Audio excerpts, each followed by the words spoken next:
Hello guys. Ayan, naghanap po tayo ng kakainan ngayon at ito po ang ating unang plato.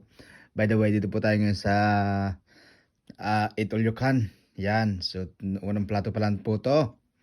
Ayan, kita niyo yan, napakasarap na mix. At ito naman po ang ating padalawang plato.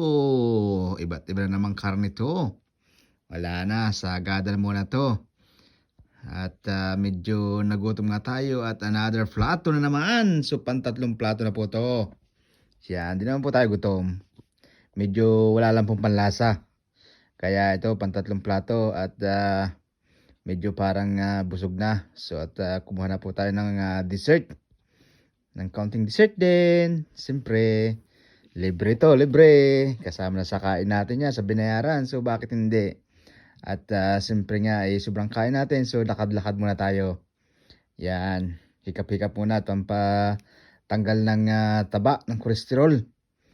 At mahirap na, sobrang dami ng kinain. Ayan, medyo maganda pa tayong panahon ngayon sa hikap-hikap din ng konti. Ayan.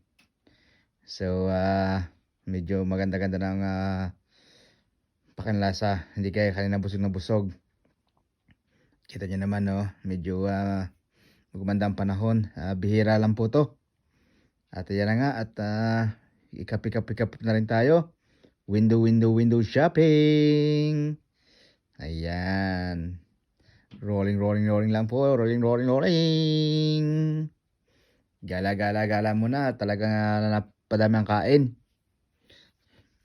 Ikaw ba naman ang kumain ng 3 platong puno? At minsan lang po to. At siyempre po ay babawasan natin kaunti ang ating taba. Yan, papawis muna tayo ng konti. At ito yon, dito na punta yung ating kinain kanina. May kaunti tayong lakas. Yan. Yan talaga pag natanda na.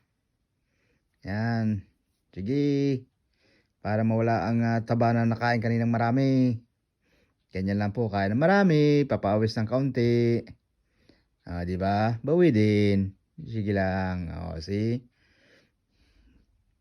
Yan lang po ang buhay. Kain ng madami, papawis. Para may panlaban sa taba. At ito na nga, pinawisan na, nagubad na ng kaunti. Oo. Yan. Sitayo ng tiyan. Nandiyan lahat yung mga kinain kanina. Bumubukol na ang tiyan. Ayan na. Puro tiyan na. Ayan na siya ngayon. Hindi po yan nahinga. Kaya ganyan yan. Ayan. Thank you very much for watching.